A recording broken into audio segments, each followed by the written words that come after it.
আসসালামু আলাইকুম এভরিওয়ান, আশা করছি সকলে ভালো আছেন। আমাদের আজকের রেসিপি কলমি শাক দিয়ে চিংড়ি মাছ ভাজি। আশা করছি আপনাদের সকলের কাছে ভালো লাগবে। আর এই চিংড়ি মাছ দিয়ে কলমি শাক ভাজি খেতে কিন্তু অনেক মজা, অবশ্যই ট্রাই করে দেখবেন। তো ভাজি করার জন্য চলে আসলাম। প্রথমে একটা কড়াই বসিয়ে আমি ভালো মতো গরম করে নিয়েছি আর পরিমাণ মতো এতে তেল দিয়ে দিলাম। তেল দেওয়ার পর খুব সুন্দর করে গরম করে নিতে হবে তেলটা।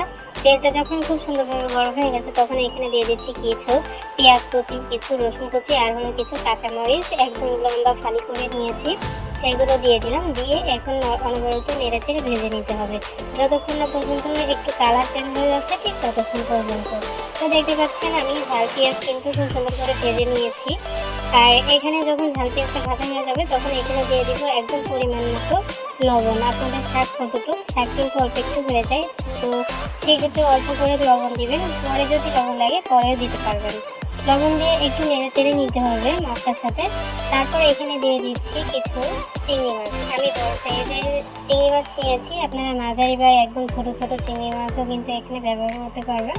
তো এখন চিংড়ি মাছটা দিয়ে খুব সুন্দর করে একটু নেড়ে নিতে হবে জাস্ট 1 মিনিটের মতো। যখন মাছ ভাজা হয়ে গেছে মশলার সঙ্গে তখন এখানে দিয়ে দিচ্ছি আগে থেকে ধুয়ে রাখা কেটে রেখেছিলাম শাকগুলো, মানে কলমি শাক, সেই শাকগুলো এখানে দিয়ে দিলাম। আর আমি একদম ছোট ছোট করে কেটে নিয়েছি। আপনারা চাইলে আরও একটু বড় করেও কিন্তু কেটে নিতে পারেন, মানে আপনাদের সুবিধা মতো আর কি। আর আমি এখানে কিন্তু কোনো হলুদ ব্যবহার করিনি। হলুদ দিলে দেখা যায় যে শাকের কালারটা একটু চেঞ্জ হয়ে যায়। আমি একদম সবুজই রাখবো, শাকের কালারটা একটু চেঞ্জ করবো না। হলুদ না দিয়ে যদি আপনারা রান্না করেন তাহলে দেখবেন যে সবুজের কালারটা একেবারেই যা ছিল তাই আছে, একদম নষ্ট হবে না কালারটা। তো দেখতে পাচ্ছেন আমি শাক কিছুটা দিয়ে দিলাম, দিয়ে একটু নেড়ে চেড়ে নিলাম। নেড়ে চেড়ে নেওয়ার পর দেখলেন যে শাক কিন্তু একদম কমে গেছে।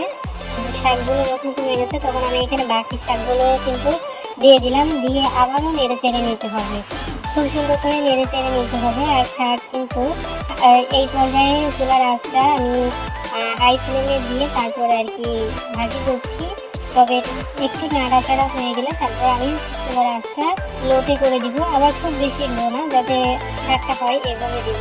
তো 5 মিনিট পর পর নেড়ে দিতে হবে। আপনারা চাইলে ঢাকনা দিয়েও ঢেকে দিতে পারেন, তবে ভাজিতে কোনো ঢাকনা দেওয়ার প্রয়োজন আছে বলে আমি মনে করি না। তো আমি 5 মিনিট অন্তর অন্তর প্রায় 15-20 মিনিট ধরে আর কি নেড়ে নিয়েছি 5 মিনিট পর পর। তো দেখতে পাচ্ছেন আমার ভাজিটা কিন্তু হয়ে গেছে, দেখতে পাচ্ছেন মাশাআল্লাহ। কালারটাও কিন্তু দেখতেই পাচ্ছেন একদম যা ছিল সেরকমই আছে। তো আমি আপনাদেরকে পরিবেশন করে দেখিয়ে দিচ্ছি যে আমার ভাজিটা কেমন হয়েছে, কতটা সুন্দর হয়েছে দেখতে পাচ্ছেন। আপনারা এরকম ভাজি করে খাবেন, কলমি শাক অনেক মজার হয় খেতে, অনেক মজার হয়েছে। অবশ্যই ট্রাই করার চেষ্টা করবেন। সবাই আরও ভালো থাকেন, সুস্থ থাকবেন। আমার আজকের রেসিপি এতটুকুই। আল্লাহ হাফেজ।